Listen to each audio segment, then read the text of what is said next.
Okay, as Kathy mentioned earlier, my name is Howard Eber, and I am an alcoholic, and I'm co-hosting. Kath, you want to qualify? Oh, my name is Kathy. I'm an alcoholic.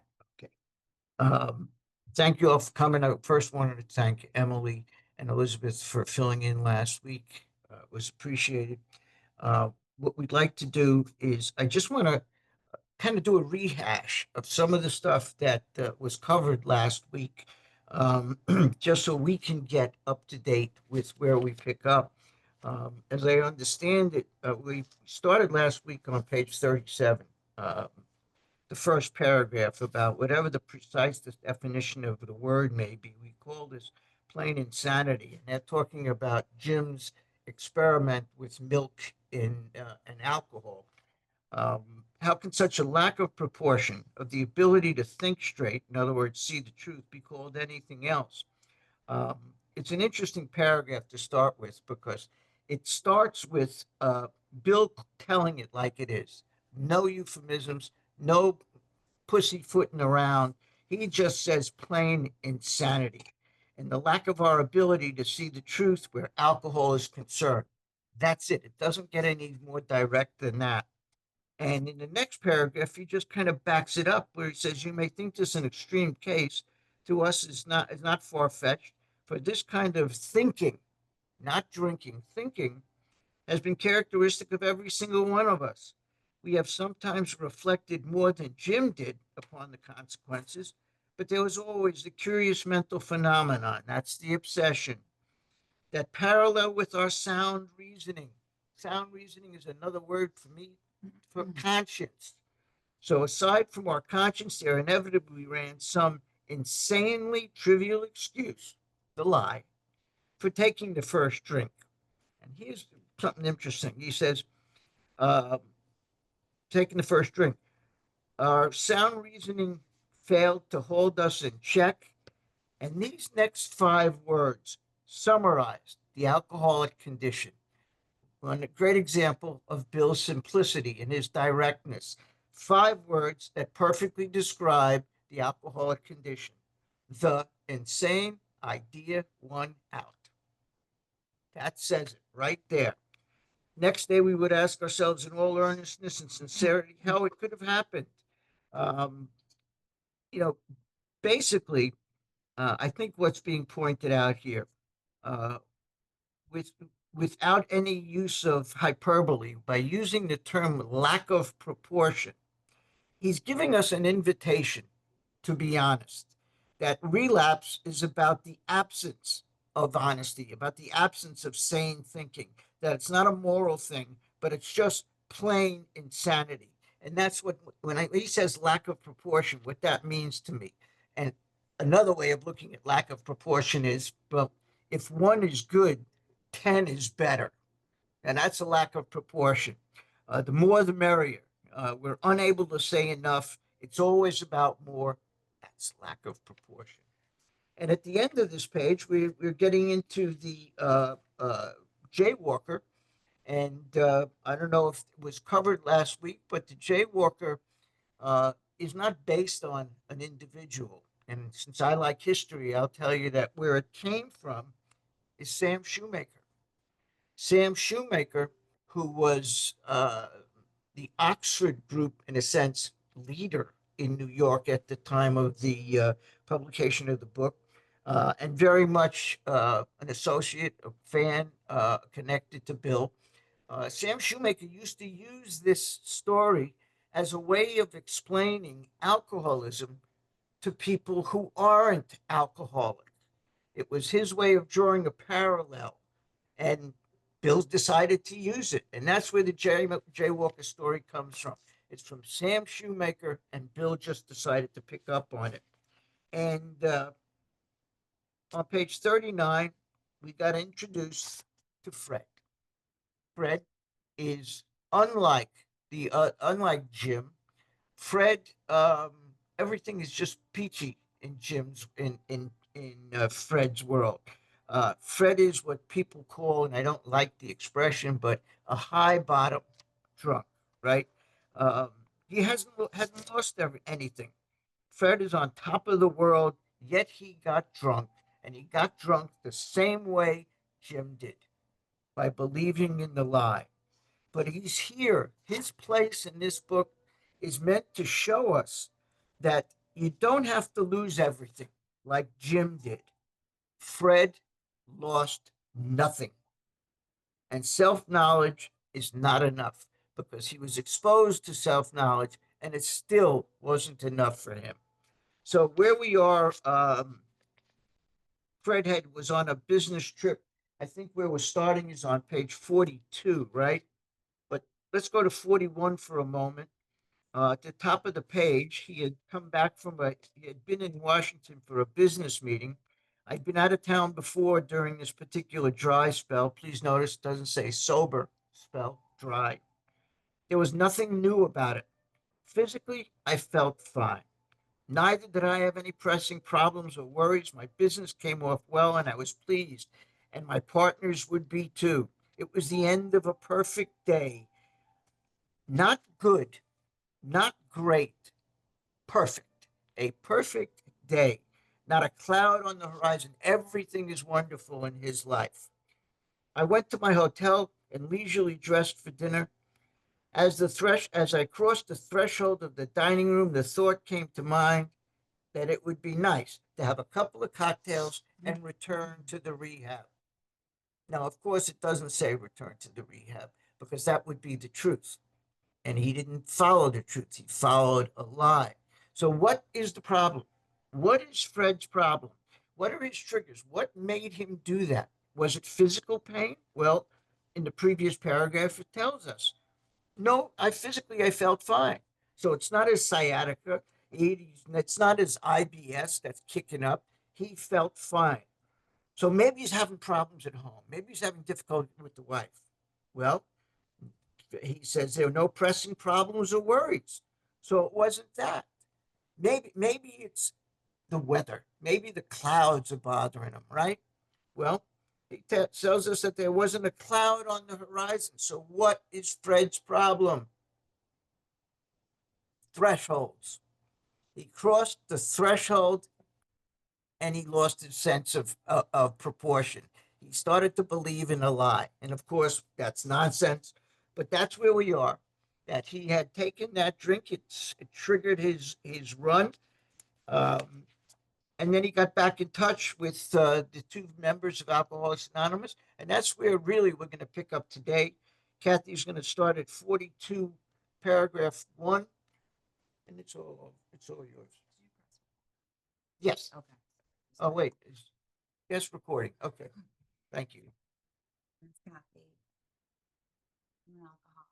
Thank you so much, Emily, for stepping in and showing up last week. And thanks, Rob, for your service, and Howard for the recap. It's good to be with you all. So as Howard says, we're on page 42 in More About Alcoholism, and we're starting on paragraph 1. So it begins, two of the members of Alcoholics Anonymous came to see me. They grinned, which I didn't like so much, and asked me if I thought myself alcoholic and if I were really licked this time. I had to concede both propositions. They piled on me heaps of evidence to the effect that an alcoholic mentality, such as I exhibited in Washington, was a hopeless condition. They cited cases out of their own experience by the dozen. This process snuffed out the last flicker, excuse me, the last flicker of conviction that I can do the job myself.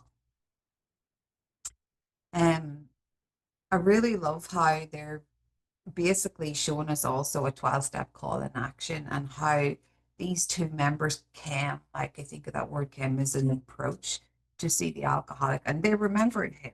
They didn't just say, well, he doesn't want it, or they didn't say I'm busy. They came to see him. And that feeling when we come into the rooms, and I'm just giggling to myself, like when people are happy and they're laughing at themselves, and they're so happy to see us and we're new, and I'm just like, damn much to be laughing about. I'm very, very serious when I get here, because I'm in a lot of pain. And he was asked this question: are we alcoholic? Am I really licked? And I love that word licked, because I hate the word bottom, because it always has a trap door. So this word licked, or sometimes I say, I'm not going to curse with the F word, or, I'm backed into a corner. Whatever the case may be, I'm out of ideas. I'm done. Um, but it's saying here that he had to concede both of those. And what are those things? What are those propositions? Am I alcoholic? And am I really done? Am I really licked this time? And excuse me. So those were the two propositions. Um, do I think that I believe myself an alcoholic? And if I'm really licked, have I fully conceded to my innermost self that I have this physical allergy, that I have this mental obsession, and I can't keep myself sober? I tried it. I tried keeping on guard, right? I had been to that place I'd been to before, dry, not drinking, sober. And do I see that I can't keep myself from picking up a drink? Do I see my powerlessness? And excuse me, it says they piled on me heaps of evidence. So they give their story, just like when Bill went to talk with an alcoholic, which turned out to be Dr. Bob. He didn't talk about Bob's drinking, he talked about his drinking. And in doing so, he was able to identify. And the more he heard, the more he was able to say that that's like me. And the same for myself when I came into the rooms, not with the, you know, the circumstances or the consequences, but the progression of of the alcoholism, and how it was affecting others. Like that's what I begin to identify with. And this hopeless condition, this this you know hopeless condition, meaning of the mind and the body and the spirit, um, and that because of the obsession, I don't believe that I have this physical allergy, and so I pick up a drink. So this main problem centers in my mind. So I need to solve. We need to get right spiritually and then mentally. But they were saying to him, what you're telling us, you're the hopeless type, you're the hopeless condition. Um, and again, they talked about their own experience. And again, the more we share our own experience, it's just evidence, it's just breadcrumbs for the new person to get sold on. I think I caught alcoholism. I think I have what you guys have. But there's always one thing that this disease will tell me is I'm different, right? I didn't do that. But the more evidence you give me that I'm like you, the more I know I'm in the right place, and I can have this, like Fred said, this complete deflation that I can take step one. Oh, yeah. Um, First, the two members of Alcoholics Anonymous who came to see him have to be Bill and Hank because there wasn't anybody else in New York at that time. So historically, that's who we're talking about. And I'm sure they came in and they weren't mocking him. When they smiled, they were not mocking him. They're just, those smiles are the smiles of people who know where he's been and what he's going through right now. Um, and then they ask the two questions that very much are answered on page 60 in the ABC section, where it says on page 60 that that we're alcoholic and could not manage our own lives, and probably no human power could have relieved our alcoholism. Well, those are the questions. If I could thought myself an alcoholic, and if I were really licked. In other words, both points must be covered. If one is, the other one must as well. A, B, C. Um, and as Kathy mentioned, that last sentence, the process snuffed out the last flicker of conviction. I looked up process recently, and I found an interesting definition. In the 1939 dictionary, process is defined as a series of measures or steps in a legal action. So basically, he's saying that this process, which is they're telling him their story and telling him about the steps, what did it do? Step one, it smashed the notion that self-knowledge would work, that he can do it on his own. How do I know that? Because we've already been told, for what it's worth, and incidentally, that's Fred's first step right there. Um, the notion of smashed, we've been told, had to be that we can drink like other people, has to be smashed. Um, and what was the other one? The delusion that we can drink like other people has to be smashed. Oh, and on page 39, it tells us that self knowledge has to be smashed. That's not enough. On page 39, paragraph one, we're told, I will be absolutely unable to stop drinking on the basis of self knowledge. This is a point we wish to emphasize and smash home 2 times. So he's saying it another way here. He's just saying the same thing over and over again. I'm sorry, I lost my place there for a moment, but Kath, you Thank can you. take it. It says, then they outlined the spiritual answer and program of action, which 100 of them had followed successfully. Though I'd been only a nominal churchman, their proposals were not intellectually hard to swallow. But the program of action, though entirely sensible, was pretty drastic. It meant I would have to throw several lifelong conceptions out of the window. That was not easy. But the moment I made up my mind to go through with the process, I had the curious feeling that my alcoholic condition was relieved, as in fact it proved to be. Um, and, I love this because just like every paragraph and every sentence and every page, because he was able to come to that complete deflation that I can't stay sober by myself. I can't do this job by myself. And they were able to give him all that evidence to really smash, I suppose, smash his ego, smash his pride. Why? Because they went right into the solution.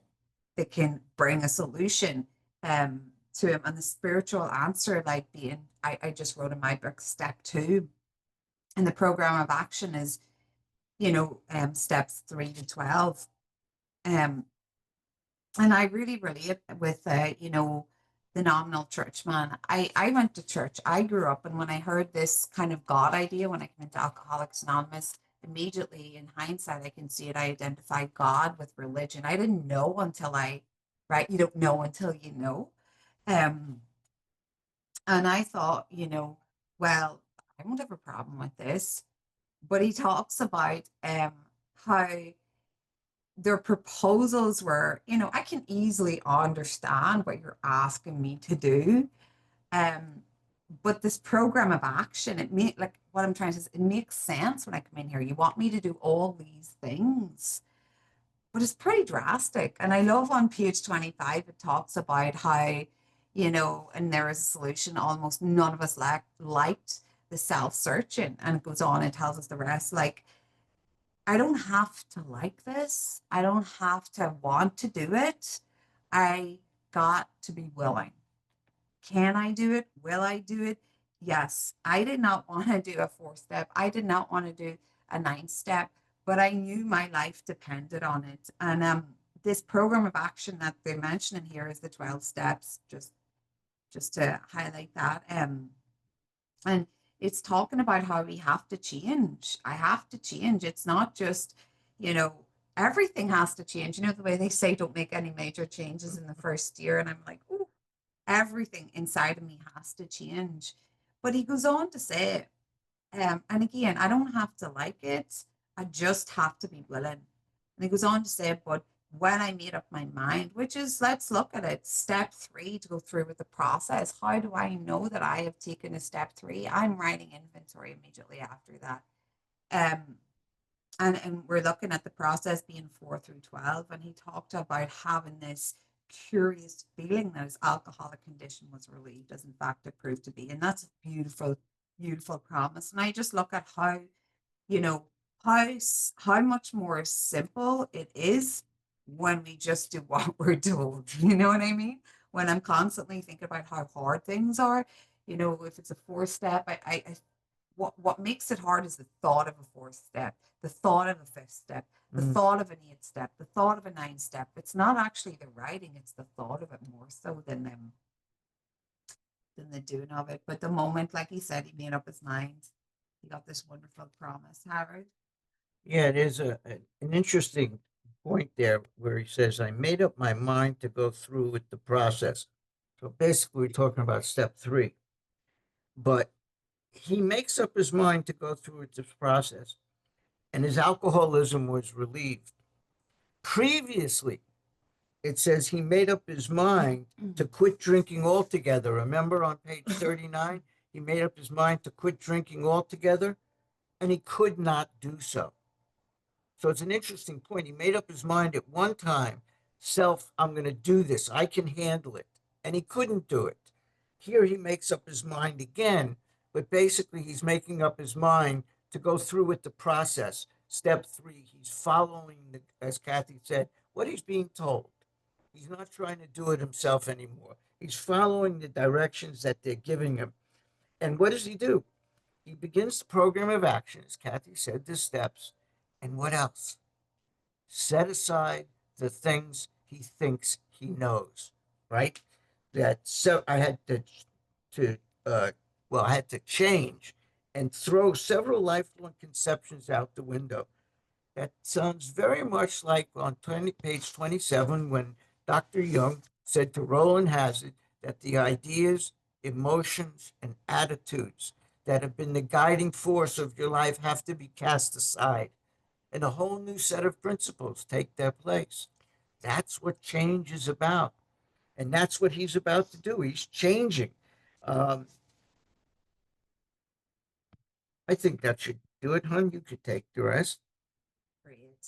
So, quite as important as the discovery that spiritual principles would solve all my problems, I've since been brought into a way of living infinitely more satisfying and I hope more useful than the life I lived before.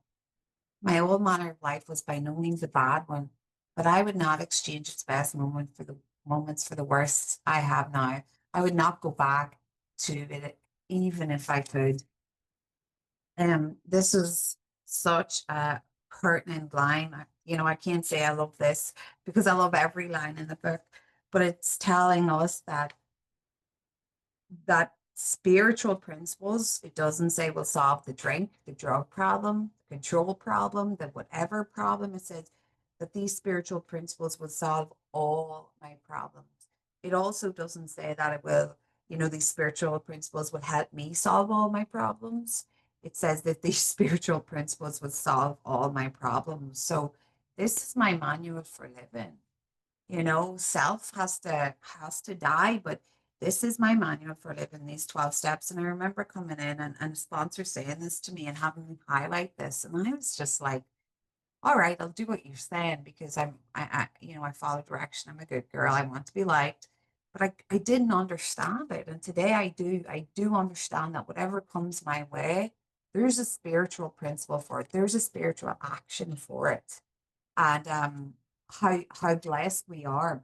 Um, and he goes on to say this way of living, again, being like the 12 steps or 10, 11, and 12, either way you can say it.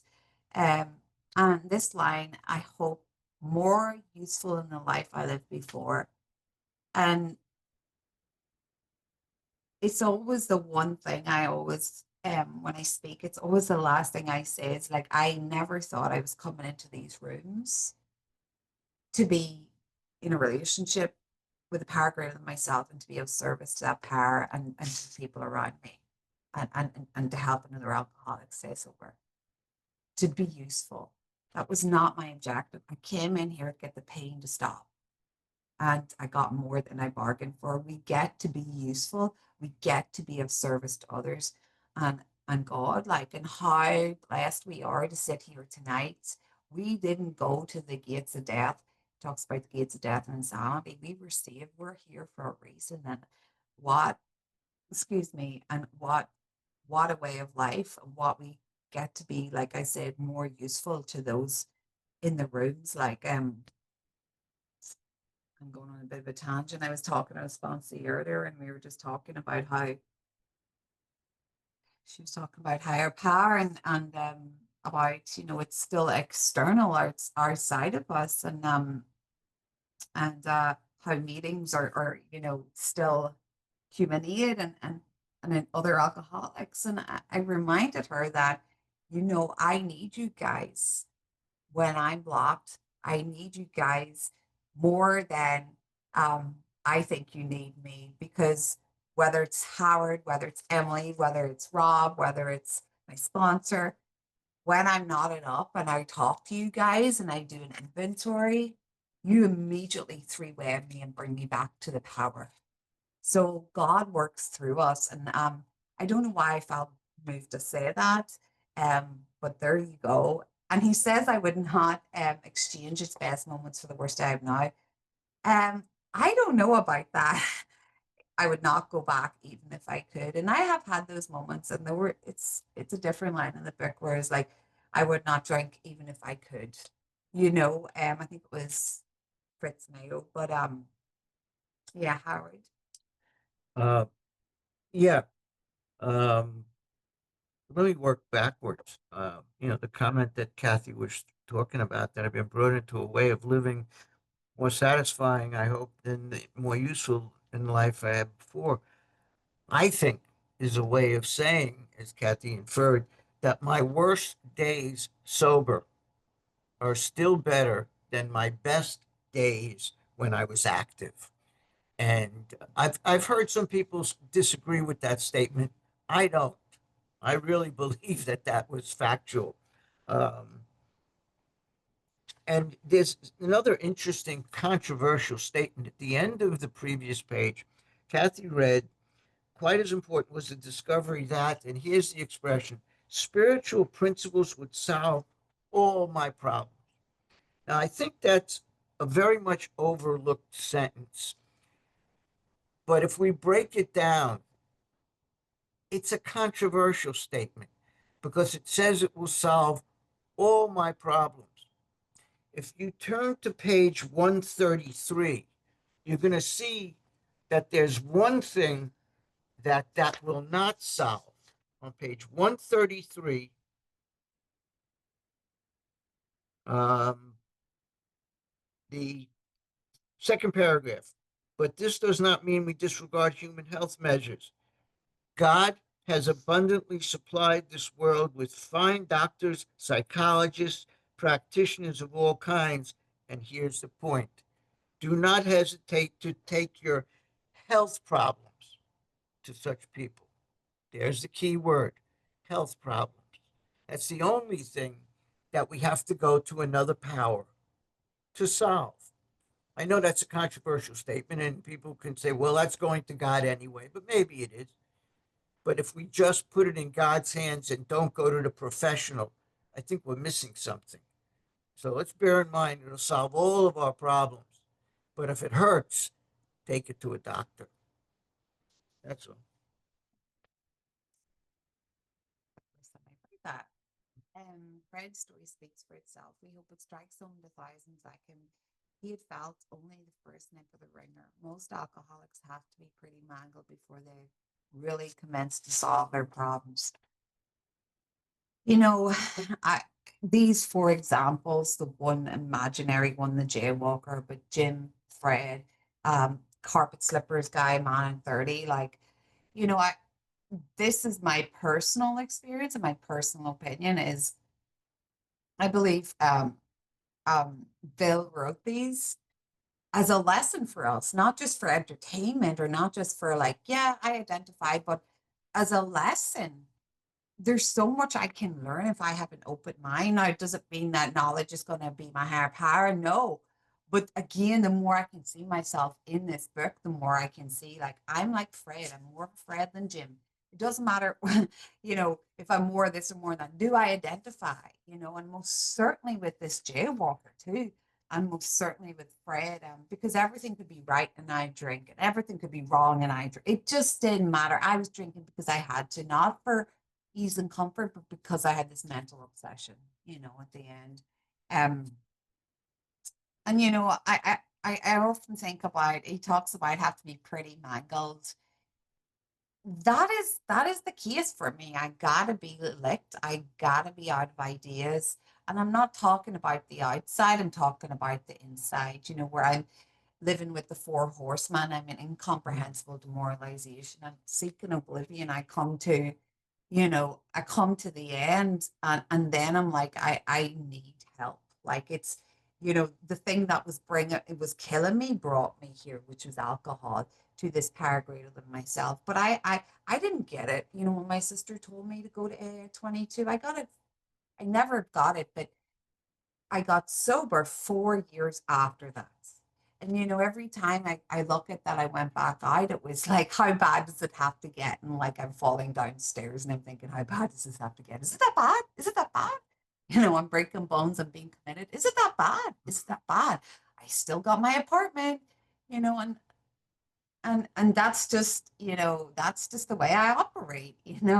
Um, but the beautiful thing about that is when I come into sobriety, I can apply that same attitude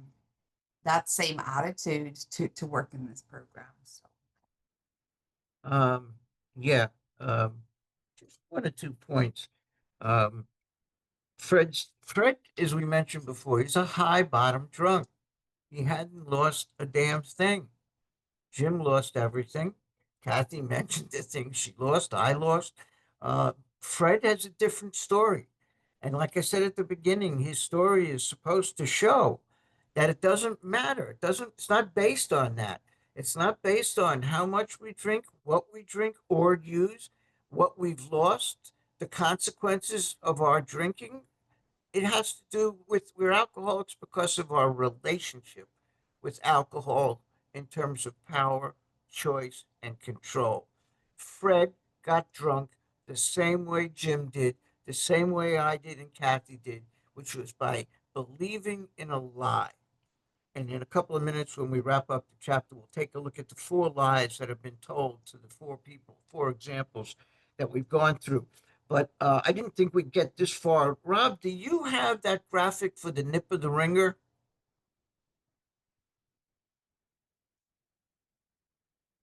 Just in case anyone's not familiar with what that is, before we had washing machines and you'd have to wash things by hand, you'd take the clothes, put it in water with soap, and you'd have this washboard where you'd rub the clothes in the soap so that the soap would rub the dirt off of the clothes, and then you'd wring it to get most of the soap out, and then to get it fully dried or get it drier, you'd put it in this contraption called the ringer, and there it is.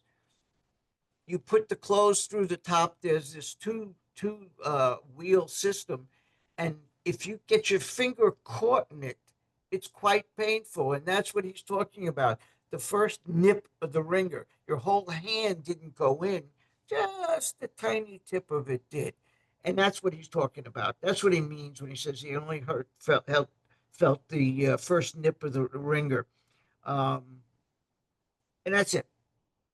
awesome. I love the ringer. Thanks, Rob. Many doctors and psychiatrists agree with our conclusions. One of these men, staff member of a world renowned hospital, recently made this statement to some of us. What you say about the general hopelessness of the average alcoholic's flight is, in my opinion, correct.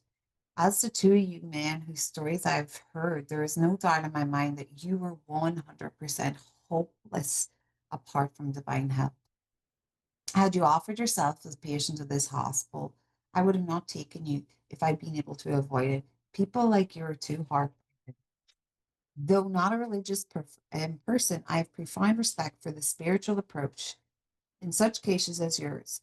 For most cases, there is virtually no other solution. And whoa, I can't say this is my favorite because I say it for every paragraph, but this doctor is Dr. Percy Poliak, and this hospital we're talking about is Bellevue, New York, and I kind of smiled to myself because I look back and I'm not there today, but that was one of the places I ended up in Mm. my drinking days. And I wasn't so, I couldn't laugh about it then, but I can now. Um, but he's telling us that, and he's talking about as to you two men, probably Bill and probably Fitzmayo and or Hank. In one of those three, Okay. two of those three, I Um, mean. he is saying, it's a third, the point I'm trying to make is there's a third doctor here telling us that yous are beyond human and medical aid. Um, yeah, what is it? No, you're right. When he says one of these men, staff member, he's talking about Percy. Mhm. Right. On the previous page where he said two members of Alcoholics Anonymous came to see me, and I misspoke before when I said that's Bill and Hank because those were the only people sober. I forgot Fitz. So Mhm. it's one of those, two of those three people. I think that's what you were referring to when you said two of those people. Two of Hank, Fitz, and Bill. Okay. Okay, and here when we're talking about one of these men, that's Percy Pollard. Okay. Okay, I think that's what we were talking about. No? No, I was saying this is the third doctor in the book to Oh, this point. yes. We have Okay. Dr. Silkworth, we have Dr. Carl Young, and we have Dr. I'm sorry. Yes. Percy Poliak. He's a doctor, right? He's a Yep. psychiatrist. Okay. Sorry for the confusion. Um, so he's talking about that he has this profound respect for this spiritual approach. It's not religious. And he's saying again, there is no, for you guys, there is virtually no other solution. Um, there's no other non-spiritual solution for me. There's not a third door. There's either I'm going to accept spiritual help or I'm going to die an alcoholic death. There's not another option here. Um, and yeah, I don't really have much more to say to that, Howard. Well, I want to apologize because what Kathy was referring to, and I misunderstood. As two of you men whose stories I've heard, I think those we're talking about Hank, Mhm. Fitz, and Bill. Mhm. Of those three, we're talking about two of those three people. Mhm. That's what you were talking about, and I Yes. went off on something else, so I apologize. But that's what Kathy was talking about. And Rob, do you by any chance have the Percy one? This one? I think I got it from you. And I apologize. I didn't think we were going to get this far, so I didn't have that keyed up. But that's what we're talking about. And what he's saying here, while Rob is getting that together, is that again, he's a noted psychiatrist. He's the head of Bellevue's psychiatric ward, and he's saying that a spiritual approach is the only solution. Dr. Jung said the same thing. Obviously, Dr. Silkworth, as Kathy mentioned, this is the third doctor, extraordinarily humble doctor, to take it to put ego aside and say, I can't help these people. What am I going to do? Put them on the couch for another year? Give them a prescription for a Valium shortage, deficiency? No. This guy realized, just like Dr. Young and Dr. Silkworth, that divine intervention was the only way to solve this problem. Spiritual, not medical. Pretty extraordinary, pretty amazing people that have become involved with Alcoholics Anonymous. And he says, for these cases, there's virtually no other, and you may want to add in that last line that Kathy read, for most cases, there's virtually no other non spiritual solution. Because earlier in the paragraph, he said that you're 100% hopeless apart from divine help, which means beyond human aid. And then he wraps it up with that last sentence that there's no other solution, non spiritual solution. Extraordinary man. Go right ahead. I just really, for anyone new that maybe hasn't heard, like I know Howard always emphasizes this, so it just came to me here, was this how spirituality is a set of disciplines and religion is a set of practices. And I just wanted to highlight that because we get to choose our own disciplines. It's spirituality, it's not religion. So the last paragraph, once more. The alcoholic at certain times has no effective mental defense against the first drink, except in a few rare cases, neither he nor any other human being can provide such a defense. His defense must come from a higher power. So I think we could have just skipped to this Mhm. paragraph and just read this and said, I'm done with more about Yeah, alcoholism, because yeah. this, pretty much sums up the whole chapter. That I don't have a mental defense against the first drink. My willpower is non existent against the first drink, and it must come from a higher power, something non-human. Um, and just to break it down a little bit, but Bill has a habit of telling us things over and over again, I believe. Mhm. And in this, he talks about alcoholic. What are we talking about? The allergy and the obsession.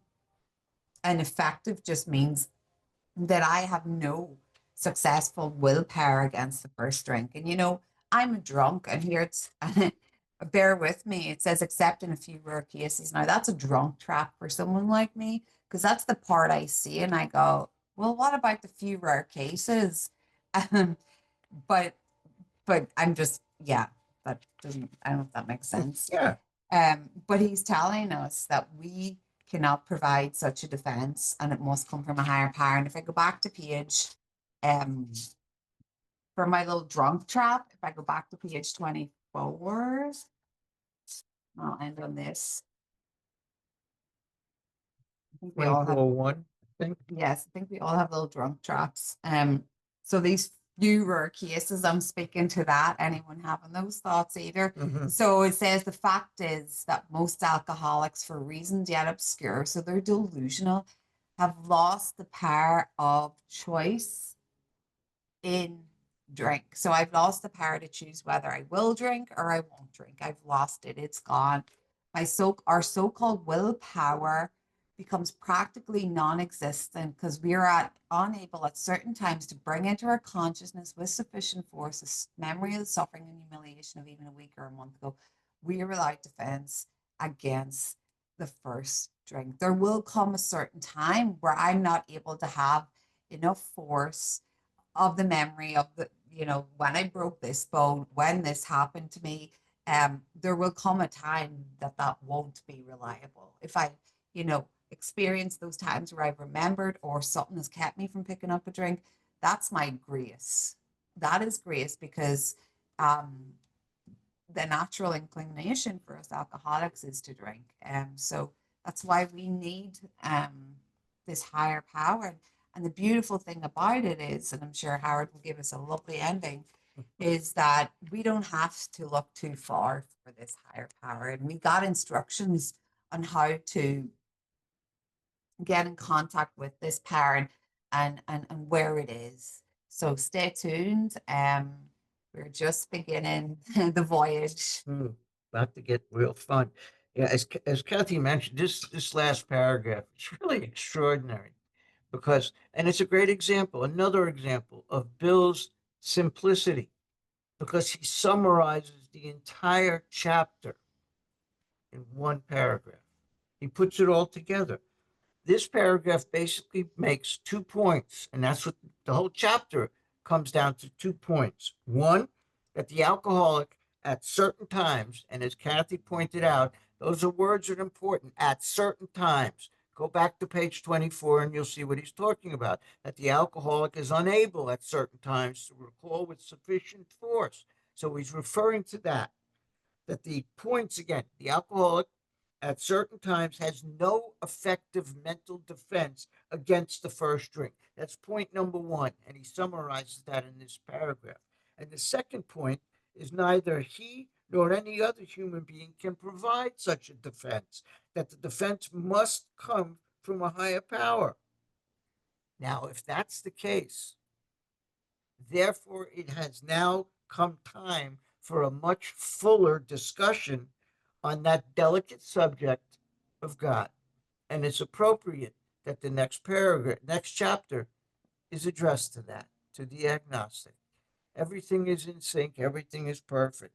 So basically, if I want to summarize the summarization, the summarization of the summarization is that he's saying that any alcoholic left to their own resources will invariably go back to drinking again and again and again without the aid of a power greater than human power.